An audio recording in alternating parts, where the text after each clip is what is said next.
परमाणु, अणु और आयन, कक्षा 9वीं का रसायन विज्ञान का तीसरा अध्याय है। और यहाँ पे हम इस अध्याय का दीर्घ उत्तरीय प्रश्न क्रमांक 1 से लेकर 7 तक सभी प्रश्नों को हल करेंगे, तो आपको काफ़ी ध्यान से समझने हैं। तो चलिए वीडियो को शुरू करते हैं। तो इसका पहला जो प्रश्न है, बहुपरमाणुक आयन क्या है, कुछ उदाहरण देकर समझाएं। तो ये एक बिल्कुल ही आसान प्रश्न है।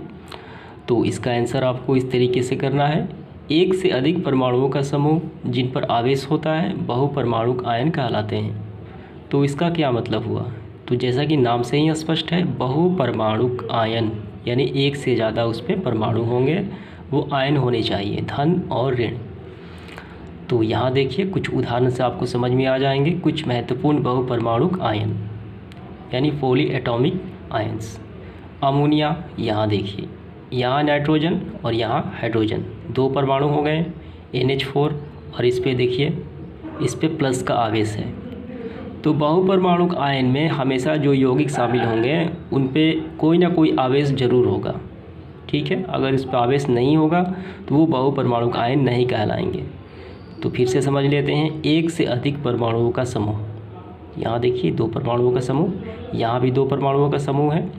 एक से अधिक परमाणुओं का समूह जिन पे आवेश होता है बहुपरमाणुक आयन कहलाते हैं। यहाँ पे उदाहरण हो गया, पहला अमोनिया, दूसरा हाइड्रोक्साइड आयन OH, ऑक्सीजन और हाइड्रोजन, यहाँ पे एक है ऋण आवेश, नाइट्रेट, नाइट्रोजन और O3, ऑक्सीजन 3, यहाँ पे ऋण आवेश, सल्फाइड, सल्फर और ऑक्सीजन 3, और इसका आयन कितने हैं, यहाँ पे 2 ऋण चार्ज है।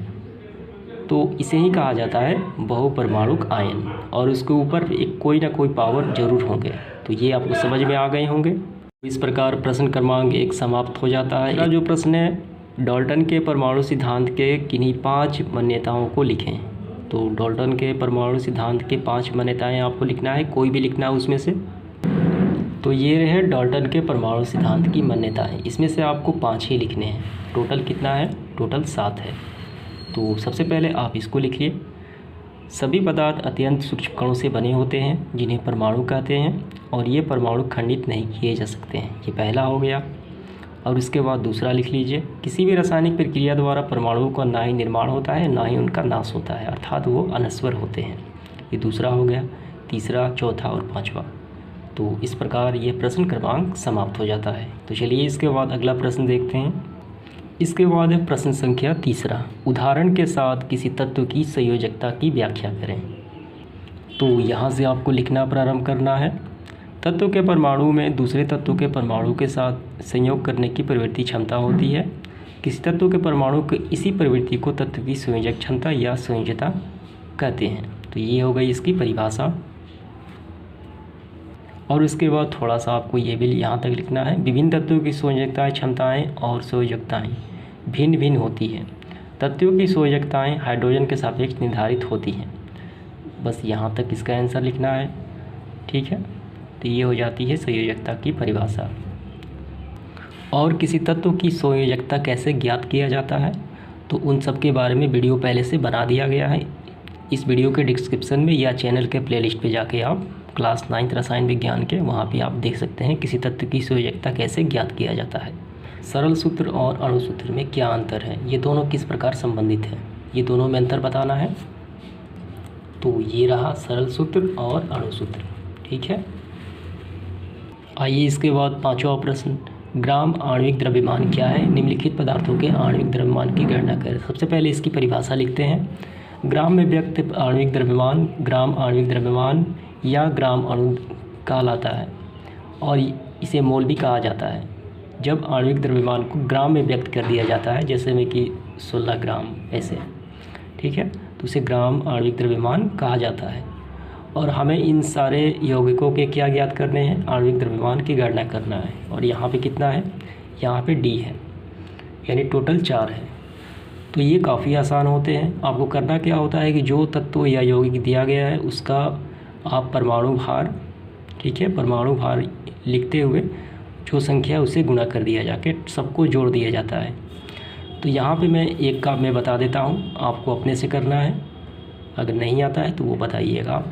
जैसे मैं आपको निकाल देता हूँ ये सल्फ्यूरिक अम्ल का, आप यहाँ पे समझ लीजिए। यहाँ पे सल्फ्यूरिक हाइड्रोजन की यानी परमाणु भार कितना होता है, तो हाइड्रोजन का होता है 1, ठीक है। और यहाँ पे सल्फ़र का कितना होता है, तो सल्फ़र का होता है 32। परमाणु भार, परमाणु क्रमांक नहीं। ऑक्सीजन का कितना होता है, ऑक्सीजन का होता है 16, ठीक है। और यहाँ देखिए हाइड्रोजन के साथ गुणा में कितना है, 2 है, तो 2 लगाएंगे। सल्फ़र के साथ कुछ नहीं है तो 1 है, ऑक्सीजन के साथ 4 है, ठीक है। तो यहाँ देखिए ये कितना हो गया, 2 हो गया, ये कितना हो गया, 32 हो गया, 16 चौका 64 हो गया। अब सबको हम जोड़ देंगे, तो यहाँ हम लिखेंगे H2SO4 क्या ज्ञात करना है, H2SO4 की आणविक द्रव्यमान।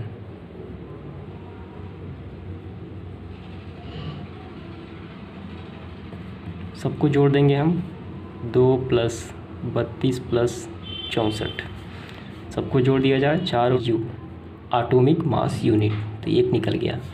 तो वैसे ही आपको इन सबको निकालना है। इसके बाद देखिए 6 नंबर में निम्नलिखित यौगिकों के रासायनिक सूत्र लिखें। तो बहुत सारे यौगिक ऐसे होते हैं जिनको अलग नाम से भी जाना जाता है, ठीक है। कैल्शियम हाइड्रोजन कार्बोनेट, तो इसका होता है CaHCO3 और यहाँ पे होल 2। सोडियम हाइड्रोजन सल्फेट, तो इसका ये रहा रासायनिक सूत्र। तो सबका रासायनिक सूत्र यहाँ पे लिखा गया है। कॉपर सल्फेट, इसे नीला थोथा भी कहा जाता है, ये सारे यहाँ पे लिखे गए हैं। 7 नंबर प्रश्न में मोल के महत्व पर प्रकाश डालें। तो ये आपको अपने से करना है, आपको अपने से समझ के कर लेना है।